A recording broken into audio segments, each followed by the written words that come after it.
Assalamualaikum warahmatullahi wabarakatuh. Bismillah, alhamdulillah, wassalatu wassalamu ala rasulillah. Allahumma salli ala Sayyidina Muhammadin al-hadi ila tariqil millah wa bijahihi isrif anna kulla maradin wa alamin wa waja'in. Allahumma aftah alaina abwaba ilmika, Allahumma aftah alaina abwaba rahmatika, Allahumma aftah alaina abwaba rizqika ya hayy ya qayyum, amma ba'du. Sahabat FH, berjumpa lagi di channel kami, channel yang berbarokah insyaallah, dan semoga betul-betul berbarokah. Mengharap barokah dari Allah, syafaat dari baginda Nabi Muhammad SAW, dan dari para salafus saleh, para guru-guru kita semuanya. Amin ya rabbal alamin. Sahabat, sudah agak lama tidak membagi konten yang bermanfaat, tidak menyampaikan faedah-faedah. Sepertinya nggak ada kekurangan yang banyak ya, karena ada berhalangan. Ini sekarang tanpa editor ya, karena editor kita sangat sibuk belajar, sudah aktif lagi untuk belajar Al-Qur'annya dan lain-lain. Tapi semoga walaupun tanpa edit ini semoga bermanfaat. Yang penting bermanfaat kepada para sahabat semuanya.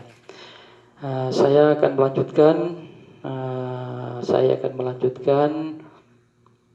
memaknai Ratibul Haddad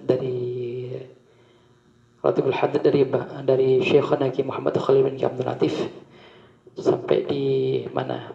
Tapi para sahabat ya, sebelum saya melanjutkan makna ini, saya akan menyampaikan faedah-faedah untuk kepentingan masyarakat. Karena ini masih bulan Sya'ban, masih bulan Ramadan, sebagian sahabat, sebagian kawan-kawan ada yang berpuasa. Puasanya tidak bisa puasa, tapi puasa di pertengahan bulan Sya'ban itu nggak diperbolehkan, bahkan dilarang. Contohnya yang diharamkan, kecuali 3 masalah. Yang pertama puasa qada, itu nggak masalah, walaupun di atas tanggal 15 nggak masalah. Dan yang kedua puasa rutinan, punya puasa rutinan, yaitu membiasakan puasa Senin Kamis itu boleh. Dan juga yang ketiga, puasa mulai tanggal 15 sampai ke belakang boleh. Kadang-kadang sahabat itu berpuasa mulai tanggal 15, 16, 17, setelah itu tidak puasa lagi.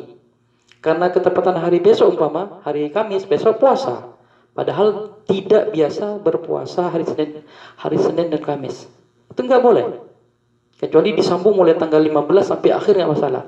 Tapi kalau cuman dimulai dari tanggal 15, 16, 17, 18, 19, tanggal 20 dia tidak berpuasa, dimulai lagi tanggal 21, tanggal 22, itu nggak boleh. Maka diharapkan, walaupun ibadah, kalau kita tidak tahu hukumnya bisa berakibat fatal dan diharamkan ya. Itu termasuk contoh-contoh puasa yang diharamkan.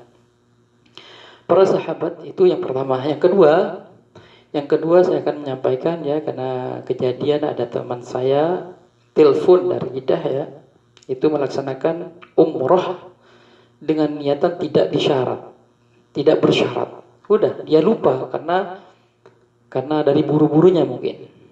Dia dari Jeddah niat umroh sampai ke Mekah, setelah di Masjidil Haram, di pintu Masjidil Haram ditolak. Apa kewajiban dia? Padahal dia termasuk lambat yang telepon ke saya. Dia umroh mulai malam Jumat, malam Kamis, malam Jumat, malam Sabtu, malam Ahad, malam Senin, sampai malam Rabu yang bilang ke saya. Jadi bagaimana solusinya? Tetap ihram, tidak bisa batal kalau tidak disyarat. Bisa dibatalkan, ya, bisa bertahallul maksudnya, tapi wajib qada dan wajib bayar dam dengan membayar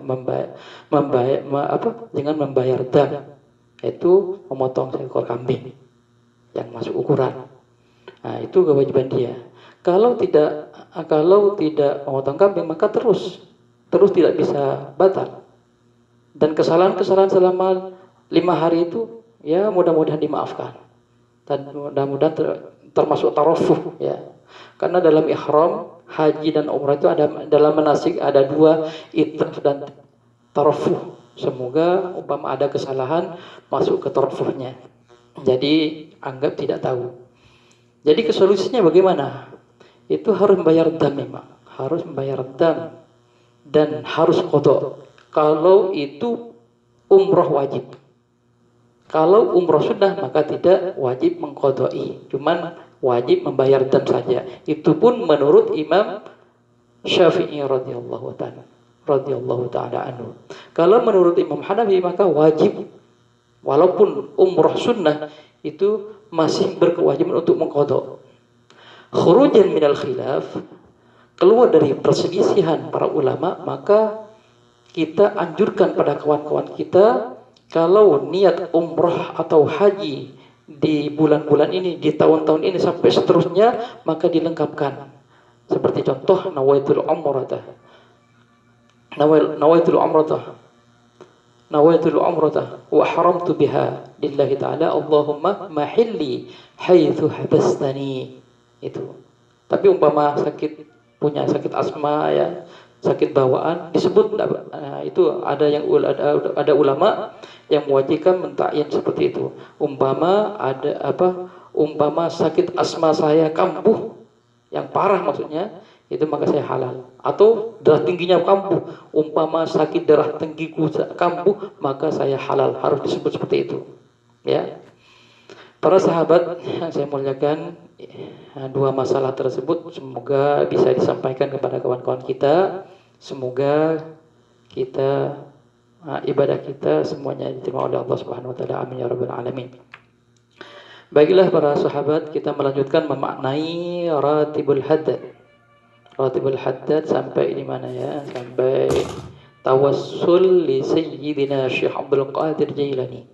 Ya maknai li sayyidina kepada gusti kita Syekh Abdul Qadir Jailani, Sultan Aulia Syekh Abdul Qadir Jailani. Bisa dibaca Jailani, Jilani, sama-sama bisa. Karena saya baca bisa boleh dua, boleh Jailani, Jilani, sama-sama boleh. Kebanyakan guru-guru kita itu Jailani. Ya ikut guru saya aja, guru-guru kita saja. Jailani di Sayyidina Syekh Abdul Qadir Jailani wa Sayyidina Ahmad Al-Badawi. Dan gusti kita Ahmad Al-Badawi. Ini Syekh Ahmad Al-Badawi ini juga Habib para Syekh Abdul Qadir keturunan Nabi, Syekh Ahmad Badawi, wa Sayyidina dan gusti kita Ahmad Ar-Rifai. Yaitu Syekh Ahmad Ar-Rifai juga keturunan Nabi, semuanya habaib. Wa Sayyidina Ibrahim Ad-Dasuki, wa Sayyidina Ibrahim Al-Bajuri, wa Sayyidina Abi Bakar Abil Hasan Asy-Syadili, wa lil Imam Al-Hanafi, wa lil Imam Al-Maliki, wa lil Imam وللإمام الشافعي وللإمام الحنبلي ولعبدك شيخنا كي محمد خليل البنكالاني ini yang menjazai Ratibul Haddad ini wa an sa'iri sadati sufiyatil al-muhaqqiqin dan semua para sayyid-sayyid yang sufi al-muhaqqiqin yang benar wal ulama'il 'amilin dan para ulama yang mengamalkan ilmu-ilmunya wal a'immatil mujtahidin dan imam-imam mujtahid mutlak yaitu Imam Hanafi, Maliki, Syafi'i dan Imam Ahmad. Allah Ta'ala bihmina, Allah Ta'ala, mudah-mudahan Allah Ta'ala ini kalau sudah Allah Ta'ala disunatkan mengangkat tangan Allah Ta'ala, semoga Allah Ta'ala yahmina menjaganya bihimayatihim, menjaga kepada kita bihimayatin dengan penjagaan mereka semua wa yumidduna dan menolong dan semoga Allah menolong bimadadihim dengan beberapa pertolongan mereka wa yanfa'una dan mudah-mudahan Allah memberi manfaat pada kita bibarakatihim dengan berkah-berkahnya beliau wa anwarihim dan cahaya-cahaya beliau wa asrarihim wa ulumihim fid dini wa dunya wal akhirah wa ulumihim dan ilmu-ilmu beliau dalam urusan agama fid dunya wal akhirah dari dunia dan akhirat. Al-Fatihah. Dan diteruskan juga li sahibi ratimah. Nanti kita lanjutkan di besok insyaallah ya. Sekarang harus tahu juga Syekh Abdul Qadir Jailani salah satu ulama besar, dijuluki Sultanul Aulia. Syekh Abdul Qadir, siapa beliau? Beliau adalah orang yang alim, yang faqih fiddin dan dijuluki rajanya para wali Allah. Ini cuma pengakuan ya, pengakuan. Kalau tingkatan-tingkatnya kita tidak tahu, wallahu a'lam. Ini pengakuan para wali-wali Allah bahwasanya Syekh Abdul Qadir itu dijuluki Sultan Aulia. Cerita singkatnya para sahabat, pernah Imam Ahmad Hambali duduk bersama Syekh Abdul Qadir, dan Imam Ahmad itu memegang lihiyahnya, jenggotnya begini. Setelah itu tidur mimpi Rasulullah sallallahu alaihi wasallam. Dalam mimpinya, wahai Abdul Qadir, tahukah kamu Ahmad bin Hanbal itu adalah seorang ulama besar yang alim dan seorang madhab. Tahukah kamu apa yang dilakukan dia? Memegang begini. Tidak tahu ya Rasulullah.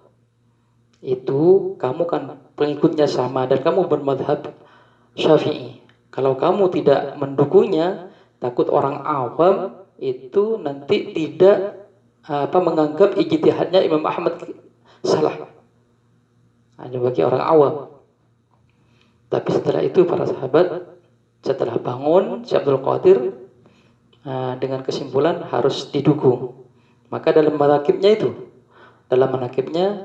madhab Syafi'i wa Ahmad, pertamanya madhabnya Imam Syekh Abdul Qadir Syafi'i dan Imam Ahmad. Setelah Syekh Abdul Qadir mendukung Imam Ahmad, maka semua masyarakat mayoritas semuanya mengakuinya bahwa ijtihadnya Imam Ahmad Hambali sangat luar biasa dan diikuti semua, banyak pengikutnya setelah didukung oleh Syekh Abdul Qadir Jailani.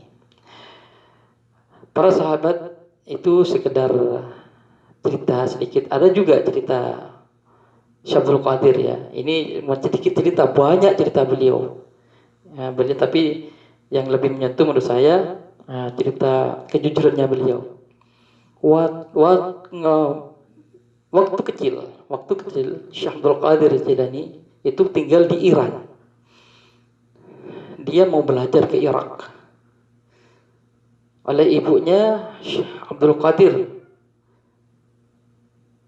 Qadir, kamu kalau mau belajar saya kasih bekal atau kasih ongkos atau dalam perbekalan uang emas sebanyak 40 ya. Dia berangkat. Tapi Abdul Qadir, kamu ya, ini wasiat dari ibunya, kamu harus jujur pada siapapun.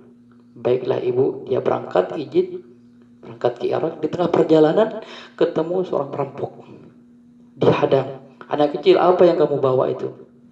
Karena dia ingat pada ibunya, uang. Tapi perampok tersebut melihat Syekh Abdul Qadir itu dengan pakaian sederhana, pakaian biasa, maka tidak percaya itu emas. Berangkat Syekh Abdul Qadir dipanggil lagi, hai anak kecil, ikut saya. Ikut. Tidak takut sama sekali Syekh Abdul Qadir. Ikut, dibawa ke ketua perampok tersebut. Dan ditanyakan, ini anak kecil katanya bawa emas, ketuaku. Apa jawaban Syekh Abdul Qadir? Apakah benar di tempat pembekalan kamu itu ada uang? Iya betul. Saya bawa emas dikasih ibu saya. Setelah digeledah semuanya ternyata emas. Sudah berserakan kemana-mana. Dan terkagum-kagum. Kenapa kamu jujur wahai anak kecil? Saya ingat wasiat ibu saya, pada siapapun saja saya harus jujur. Dengan kejujuran tersebut, maka ketua perampok tersebut nangis sejadi-jadinya. Dan insaf ketika itu juga. Itu termasuk karamah. Termasuk karamah dari Syekh Abdul Qadir. Mulai dari kecil sudah nampak. Langsung dan ketua perampok tersebut langsung menganggap guru pada Syekh Abdul Qadir. Saya insaf Abdul Qadir, kamu adalah guru saya. Nah, termasuk murid pertama seorang ketua perampok.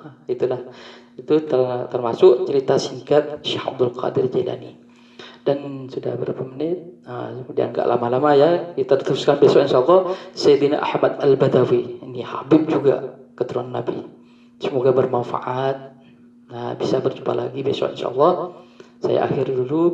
Apabila ada kesalahan, saya minta maaf sebesar-besarnya. Akhirul kalam. Assalamualaikum warahmatullahi wabarakatuh.